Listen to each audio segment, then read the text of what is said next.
based on what you've seen of Darrell Wolfe? What's his MO? His MO is, I would describe him honestly as more of like a cult leader. Jacob Shelley is a health law and misinformation expert at Western University. Someone who's trying to sell an ideology about life, that if you buy into it, you will be healed. And he puts the onus on his clients, his patients. In fact, in one of his videos, he says, people that come to me in wheelchairs, they leave without a wheelchair, but only if they want to. The only people that come here in a wheelchair will always be in it because they're emotionally crippled. Bring me people that are determined to get out of that wheelchair.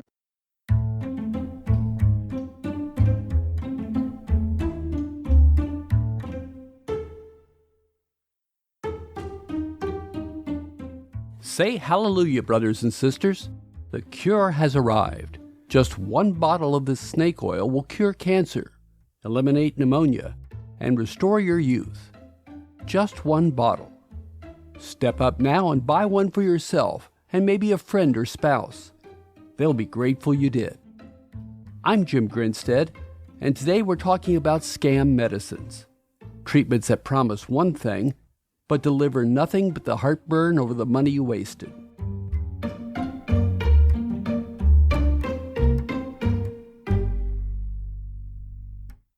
What is quack medicine? For our purposes, it's snake oil. Stuff that doesn't do anything but relieve you of your aching wallet. Consumer Reports tells us the origin of snake oil sales. The original snake oil might just have worked. It all started in the 1800s. While working on the Transcontinental Railroad, Chinese laborers used an oil made from the Chinese water snake that they believed would reduce the inflammation on their sore and tired muscles. Word spread of the healing oil. American salesmen looking to get rich made their own. But they used rattlesnake, which didn't have the same medicinal properties as the Chinese water snake. But when the salesman added some alcohol and a little opium, folks couldn't get enough. The salesmen peddled their snake oil at vaudeville-style medicine shows. At the 1893 World's Fair in Chicago, Clark Stanley, the rattlesnake king, took a live rattlesnake, sliced it open, and plunged it into boiling water to extract its oil. The crowd went wild. Little did they know, Stanley had stopped adding real snake to the snake oil he was selling. I'm going to skip over Western medicine here. There are people who peddle medical treatments designed only to generate profits, but they rarely rise to the level of outright bogus claims. I'll get into alternative treatments in a minute because they generally don't come with wild claims about what they can do, and accept or recommend Western medicine when those treatments make sense. Lastly, we'll tackle the world of fake medicines, vitamins, salves, rubs, and a whole host of other things that make unrealistic promises and which have not been tested or verified. So let's get started with alternative medicine. So what do you call us? I don't know. Depends on the week. I'm serious. It changes like from time to time. And if you use the wrong phrase at the wrong time, you're, some kind of bad person. I really don't care what people call me. I've never been one to really stand on titles or that kind of thing. If you were to ask me what I do, I would say I'm an acupuncturist. And the reason that I would say that is most people here in the West have an idea what an acupuncturist is. They may not have the right idea, but they've heard of it. It's not that weird. If I say, I'm a practitioner of Chinese medicine, it's like, well, what the hell is that? Right? Unless you're in the field, you don't know. That's Michael Max. In full disclosure, he's a friend of mine, but I'm not a patient. Acupuncture is famous for treating pain. So I would say almost any kind of issue with pain of some sort, acupuncture is often very helpful. It's also famous these days for treating infertility and helping women get pregnant and carry pregnancies. It's a big business for us these days. So there's that. But really, anything that you would go to see your regular GP for, you could probably come see one of us. In my practice, I do treat musculoskeletal pain, that kind of thing, because, it's famous for that, and it's good for that. Sciatica in particular. I love it when people come in with sciatica because they're usually going to get help. But I treat digestive issues, insomnia, anxiety, depression, If people stick with it long enough, I can help with dermatological issues. Those often take more time because skin problems come from inside. They show up on the outside of the body, but it's actually an internal issue. This is where it starts to get weird because when I'm thinking as an acupuncturist, I'm not even thinking about those things. Now, I'm not saying they don't exist. Of course they exist. But from the lens and the perspective and the physiology of East Asian Chinese medicine, we don't really see chemistry in the body. We don't really see hormones. Nervous system only to a very rudimentary degree. We're looking through a whole different set of lenses and filters. The philosophy for this changes with the practitioner. What we really want to know is whether it works. I can't say positively yes or no, but I do trust Michael, and that's why I asked him to be on the show. Disagree with him if you like, but practitioners of alternative treatments do see the world through different lenses. I've been trained as a Chinese medicine practitioner, so I've learned acupuncture. I've learned it from within the rubric of Chinese medicine, Chinese medical thought. Chinese medicine has a written history that goes back about 2,000 years. You can read case studies from doctors from the Ming Dynasty. If you can read Chinese, you can read clinic notes of doctors from hundreds of years ago. We've got records of how people have been treating for a long, long time. You hear things like, oh, Chinese medicine, it's been around, it's probably okay, it's probably safe. Yeah, maybe, but, it's better if you can go and actually read doctors' clinical accounts, and those are there. So I've been trained in that kind of a schooling. Acupuncture is part of what I do. Herbal medicine is part of what I do. If the idea of trying Eastern medicine appeals to you, this is what Michael recommends. First of all, someone says, hey, I've got these herbs that are going to help you. Okay, cool.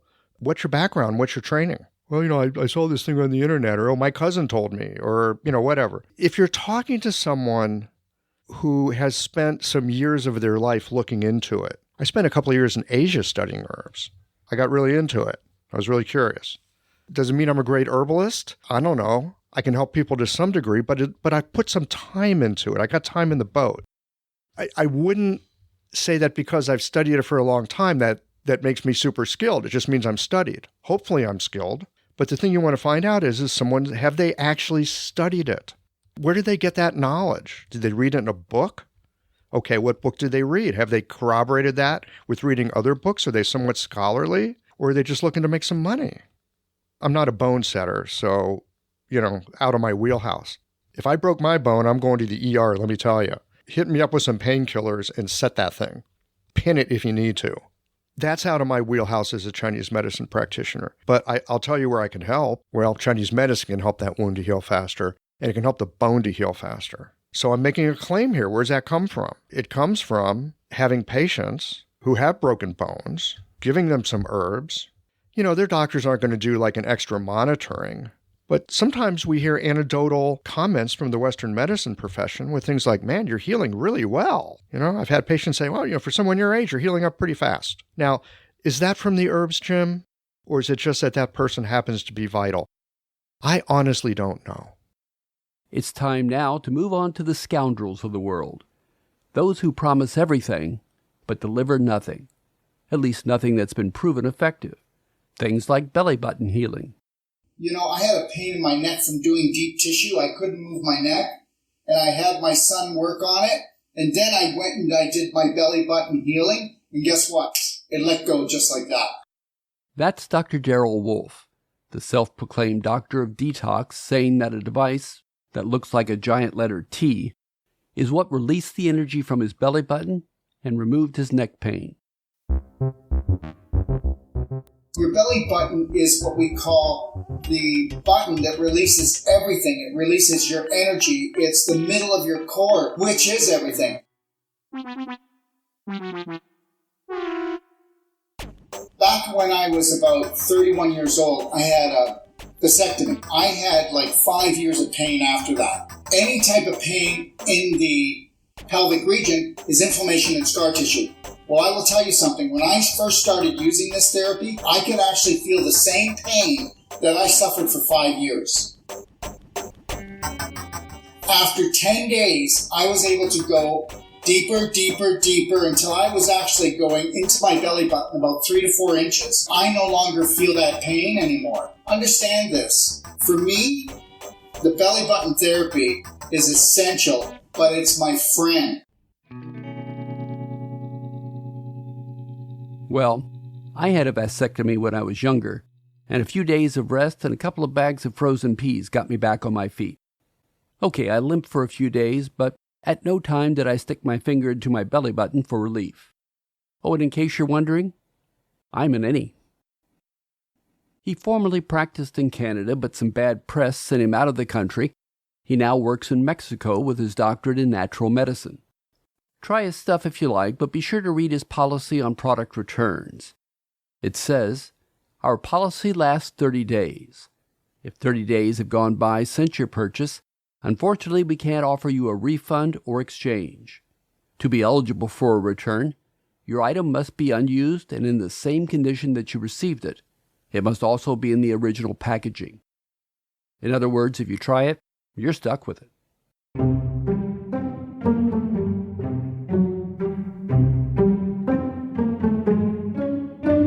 If you're an old fart like me, you may leap at the chance to buy Isoprex. It claims to be a supplement to cure joint inflammation and pain.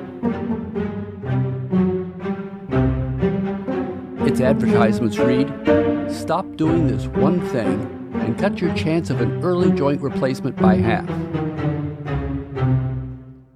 I don't know if it has a banana in its ads. The FTC said Renaissance Health Publishing LLC, the company that marketed Isoprex, claimed that it relieves pain, including muscle pain, joint pain, headaches, and arthritis, reduces inflammation and swelling, including joint inflammation and knee swelling, rebuilds joints and repairs damaged joint cartilage, is 100% effective at relieving inflammation and swelling, and provides pain relief comparable or better than OTC drugs.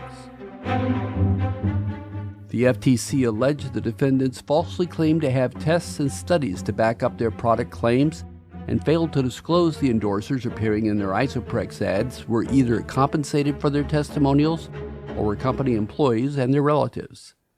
That's a boatload of claims, and that's why the FTC requested a court order that would impose a judgment of $3.93 million, which was partially suspended due to an inability to pay after the defendants paid $100,000. The FTC may use those funds to pay refunds to consumers harmed by the defendants' allegedly misleading advertising.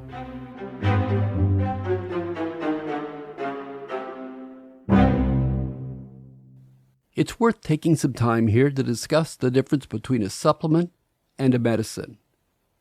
The University of Pennsylvania, through its website, Penn Medicine, says 1/3 of Americans take supplements and 40% of those are for multivitamins.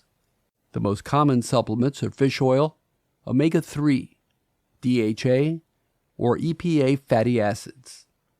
The school says sometimes supplements work, but since they haven't been tested or subjected to medical research, there's little evidence to support their claims. The school also reports that it's illegal for companies to make claims that supplements will treat, diagnose, prevent, or cure diseases. If you want to try a supplement, it makes sense to do some research and see if there's anything backing its claims, other than the company saying, trust us, or testimonials from someone you've never heard about. We don't have to go far back in history to find herbs that are peddled as cure-alls, but have little if any information to back it up. Our AI voice, Marie, reads from a New York Times article published in July 2023. Across gas stations, smoke shops, and the internet, consumers can easily buy Kratom, an herbal substance that some users claim is an antidote to opioid dependence and a lifeline for alleviating mental and physical pain. In 2021 alone, roughly 1.7 million Americans used Kratom, although the FDA has not approved it for any medical use. There is limited information on Kratom. A 2022 review of its health effects characterized the research in the United States as still in its infancy. But federal health authorities have persistently highlighted the potential harms. The Food and Drug Administration urges consumers not to use it because of the risk of serious adverse events, and the Drug Enforcement Administration has labeled kratom a drug and chemical of concern. It's worth knowing that some supplements may interfere or be dangerous to use with medicines, so it's a good idea to check with your doctor before popping some new remedy into your body. Now here's a fun one: psychic surgery. The website Reiki Psychic Surgery contains this text read by AI Michael. Psychic surgery can be used to heal very stubborn blocks that have not responded to gentler forms of healing over time. It has been used for physical ailments predominantly, but can be focused on spiritual and emotional issues as well. Reiki Psychic Surgery combines several healing techniques with Reiki and intuition to bring about healing. Reiki Psychic Surgery takes place under Archangel Raphael's guidance because he is the master healer of the angelic realm. To help a client through Reiki Psychic healing, you must be able to put aside all logic and trust solely in intuition. Only when you are totally surrendered will Raphael work, making it seem effortless. Raphael is the chief surgeon. We are simply there to assist. I'm not a physician, nor have I played one on TV, so I'm in no position to say whether this iteration of psychic surgery is a scam or not. I can tell you that psychic surgery is an old stage magician's trick that makes it appear the magician is pulling an organ out of somebody's body, but in reality they're pulling something like a chicken liver out of their palm. This one comes from the early 20th century when nuclear power was new and filled with promises. Researchers were trying to figure out how to harness this powerful new form of energy and didn't fully understand the risks involved in working with it.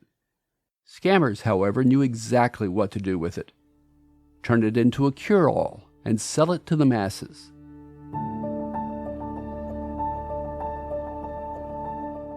One of the most infamous was Radiothor. It was water with a touch of radioactive material. It came on the market in 1920 and was said to be a cure for the living dead. It was made by Bailey Radium Laboratories in New Jersey. The company was founded by William J.A. Bailey, who is not a certified doctor as he dropped out of Harvard Medical School. That didn't keep him from claiming he graduated, and the public was willing to accept that. Among those who were willing customers was Eben Byers. Byers was born in 1880 and graduated from Yale. He was considered a smart and very athletic man. During one of his athletic endeavors, he fell and hurt his arm. That left him in pain, and his doctor thought Radiothor was just the thing to help him.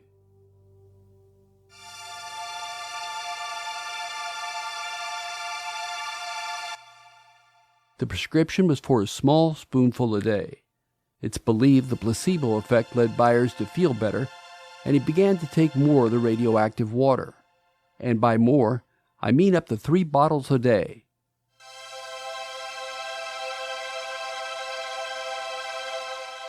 Over time, he consumed more than 1,400 bottles.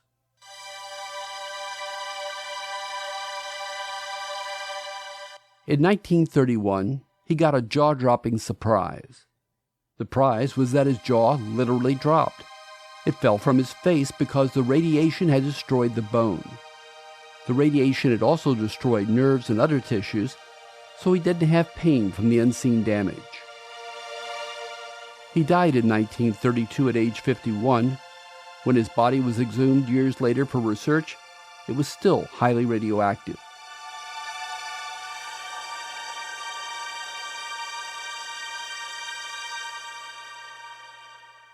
So let's wrap this up with some wisdom from Dr. Lydia Kang. She's a doctor of internal medicine and the author of many books on various topics and in different genres. Here's what she has to say about why we seek out miracle cures. So I have a couple answers for this, but first a story. It's about me and my hair. So for a couple decades now, I am the person responsible in my household for leaving wads of hair in the shower drain. Call it genetics, call it telogen effluvium, which is a fancy word for my hair sheds and cycles so much, more than a golden retriever. But what I do know is that when I flip open my computer, these ads will pop up because the all-knowing internet knows me better than I know myself. And it'll try to sell me these new hair shampoos and vitamins and laser cannons that promise to turn me into Chewbacca if I just click on the clickbait and hand over my credit card. Now, depending on how much hair I've been shedding that morning, I might actually click on some of them. I might even buy some of them. So here's a little context. I am a practicing physician of internal medicine. I know how to do a medical literature search, and I know how to read that medical literature better than the average American. It's part of my job. With my co-author, Nate Peterson, we actually wrote an entire book on the history of quack medicine. So in a nutshell, when it comes to hair loss schemes, I really should know better. So why is it that all of us can be so susceptible to these unproven and occasionally fraudulent quack remedies out there now? There's one obvious reason, which is that, we don't know everything about the human body. As a result of that, we don't have a cure for everything that can go wrong in it. And that leaves a lot of room for quacks to fill the void with their products. The second reason is bias. So bias is this incredibly powerful force that affects every single one of us. Let's say, for instance, you really want to lose some weight, and your two trusted friends swear that swallowing tapeworm eggs will do the trick. So you buy them too. That's called the bandwagon effect. Let's say you really want to work on your complexion, so you fork over $50 to pay for these great arsenic wafers. And after you've spent the money, you think, God, that was really expensive, but it's good stuff, it must work, right? That's post-purchase rationalization. And those are only two of many, many different biases that we are affected by all the time. Here's the more complicated answer as to why quackery is still vividly alive today. It's hope. Now, don't get me wrong, hope is incredibly important. I mean, we can't wake up in the morning without hope. We wouldn't have eradicated smallpox or saved countless heart attack victims without it. I mean, it's one of the things that makes us so human, isn't it? But hope can be a little intoxicating. And like certain intoxicants, it can alter your ability to critically evaluate treatments and cures that are out there. Sometimes I wish the word came with a big warning label. Hope can be hazardous to your health. You see, our health is part of our identity. It's deeply personal. And when we are making decisions about our healthcare, it's not always a subjective choosing of this versus that. It is personal, and it can be an emotional process. And so when something in our body goes awry and our immune system starts attacking us and we now have a diagnosis of lupus or rheumatoid arthritis, it's not the body that we thought we had before. And we want so much to get back to normal or a new normal as soon as possible.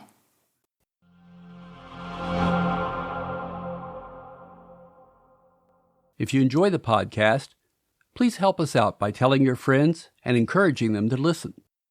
You can find us wherever you get your podcasts and at scamsandcons.com. This podcast is an independent one-person production.